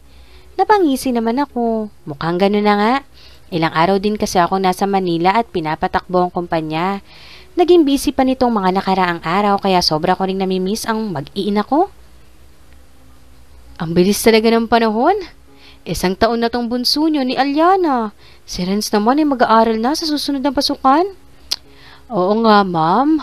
Sa bilis ng panahon, di natin namamalaya ng mga binata at dalaga na sila. Natatawang sabi ko at bahagyang tinapik ang hita ni Baby Ava na bahagyang dumilit ang mata. At ikaw, matanda na? Singit ni Dad. Parang kayo, Dad? Nakangising sabi ko. Abat, lokong to ah. Baka gusto mong tanggalan kita ng mana at ibigay na lang sa mga apo ko. Pagbabanta ni Dad, tumawa naman ako. No problem, Dad. Lahat naman ng sa akin eh, sa asawa at mga anak ko din. Uy, wala pa ba si Aliana? Tanong ni Mommy. Sakto naman tumunog ang cellphone ko sa bulsa. Tinukod ko ito habang isang brasong karga si Baby Ava. Pinuksan ko ang cellphone at nakitang may text si Aliana. Pauwi na raw siya. Nagreply ako at tumingin kay Mommy. Pauwi na raw, Mom. Sabi ko. Tumango-tango naman si Mommy. Punong-puno ng tawanan at hagik-gikan ang malaking kwarto namin ni Aliana. Dahil sa harutan naming mag-ama, pinagtutulungan ako ng 2 kong chikiting. Sinasakyan nila ako sa likod. Si Baby Ava ay nakaupo sa balikat ko at mahigpit ang hawak sa buhok ko habang tumitili. Kasunod niya si Renz na akala mo nakasakay talaga sa kabayo. Gumapang naman ako sa carpet naming sahig habang alalay ko ng isang kamay si Baby Ava para hindi mahulog. Tili naman siya ng tili at tuwang-tuwa. Si Renz naman ay humihiyaw pa. Maya-maya ay inangat ko ang katawan at binagsak sila sa malambot na kama. Pinagkikiliti ko silang 2. Lumukob sa buong kwarto ang tawa at tili nilang 2. Ang sarap sa pandinig ng mamunti nilang mga tawa. Nakakawala ng pagod at mga alalahanin sa trabaho. Enough mga anak, baka maihina kayo. Mamaya sa pagtulog. Saway ko na sa kanilang 2. Umupo ako sa kama at sumandal sa headboard. Umupo naman sa kandungan ko si Baby Ava at tumabi naman sa akin si Renz. Nakatutok na ang mga mata nila sa malaking flat screen na TV kung saan pinapalabas ang paborito nilang cartoons. Bumukas ang pinto at pumasok si Aliana. Mami! Sabay na tumayo ang 2 at bumaba ng kama. Inalalayan ko naman pababa si Baby Ava. Tumakbo sila palapit kay Aliana. Binuhat naman ni Aliana si Baby Ava at si Renz naman ay yumakap sa bewang niya. Lumapit sila sa kama. Ang babango na ng mga baby ni Mommy ah. Pinanggigigilang amoy ni Aliana ang 2. Mga bagong linis na rin kasi sila. Ako mismo naglinis sa kanila. Tapos ka na sa ginagawa mo, sweetheart? Tanong ko sa kanya. Yes, Han. Natapos ko na rin. Para bukas, wala na akong gagawin. Aniya at muling tumayo. Tumungo siya sa walk-in closet. Paglabas ay may dala ng damit pantulog niya. Shower lang ako, Han. Sabay na tayo, sweetheart. Sabi ko at akmang tatayo pero pinandilatan niya ako ng mata. Hindi pwede. Walang titingin sa mga bata. Sabi niya. Napakamot na lang ako sa ulo. Bilisan mo ha. Tumango lang siya at pumasok na ng banyo. Ako naman ay sinamahan na lang ang dalawa naming anak sa panonood. Minsan, tinatanong pa ako ni Ren sa pinapanood nila. Si Baby Ava naman na dinadaldal din ako ay bubulol-bulol pa. Kinakausap ko naman siya ng maayos para mabilis siya makapagsalita ng tuwid. Ilang sandali pa ay lumabas na ng banyo si Aliana. Nakabalunbon ng tuwalya ang buhok. Hakab sa katawan niya ang suot niyang silk na 90s. Kahit dalawa na ang anak namin, ganun pa rin ang katawan niya. Nabuhay naman ang alaga ko sa loob ng pajama ko. Napakagatlabi ako habang sinusundan siya ng tingin. Kailan ba kami huling nagtalik? Kagabi. Nang dumating ako galing Manila at kahit pagod ay nakatatlong round pa kami. Sabik na sabik ako sa kanya kahit hanggang ngayon. Kaso nga lang, di ako makaka-score ngayon dahil katabi naming matutulog ang dalawang chikiting. Nagpapatuyo na siya ng buhok sa harap ng vanity mirror. Ang dalawa naming anak ay tutok pa rin ang mga mata sa pinanonood. Time to sleep na, babies! Sabi ni Aliana nang matapos na ang pinapanood ng dalawang anak namin. Inayos na namin ang higaan. Sa gitna namin ng dalawa. Malaki ang kama kaya kasyang-kasya kami. Panay naman ang buntong hininga ko. Bakit, Han? Tanong ni Aliana. Wala. Labas sa ilong na sabi ko at ngumiti na lang. Ngumisi naman siya. Alam ko na yan. Bukas ka na lang bumawi. Aniya at kinindatan ako. Para namang may nag-awitang anghel sa paligid ko. Talaga? Sabi mo yan ha? Ngiti-ngiti na sabi ko. Oo nga. Natatawang sabi niya. Ano po yan, Daddy? Usisa naman ni Renz na nasa tabi ko. Mamamasyal tayo bukas anak tapos pupunta tayo kay Jabi? Kaya matulog ka na? Sabi ko na lang, hindi na ako makapaghintay ng bukas. Yay! Tuwang-tuwang sabi naman ni Renz at hinalikan ako sa pisngi pati ang mami niya at si Baby Ava bago siya humiga. Sumunod namang humalik sa amin si Baby Ava at hinalikan din niya sa pisngi ang kuya niya. Pagkatapos ay kami naman ni Sweetheart. Magaang naglapat ang mga labi namin. I love you, hon. Anas niya. I love you too, sweetheart. Always. Sabi ko rin. Love you too, Daddy, Mommy. Singit ni Renz. Love you. Di rin nagpatalong sabi ni Baby Ava sa amin na love you. Na may pa-flying kiss pa. Bago humiga sa tabi ng kuya niya. Natawa na lang kami ni Aliana sa kakulitan at kakulitan ng mga anak namin. Tulog na tayo. Good night, kids. Sabi ko. Good night, Daddy, Mommy. Magkapanabay pa nilang sabi at pumikit na. Inayos muna namin sila ng higa. Tumayo ako at pinatay ang ilaw. Binuhay naman ni Aliana ang lampshade. Pumalik ako sa kama at nahiga na rin. Nasa tabi ko si Renz at si Baby Ava. Naghawak kamay pa kami. Tumingin kami sa isa't isa at ngumiti bago pumikit. We'll live happily ever after. Maraming salamat sa lahat ng sumuporta ng story na ito. Ingat po ang lahat. Hanggang sa susunod!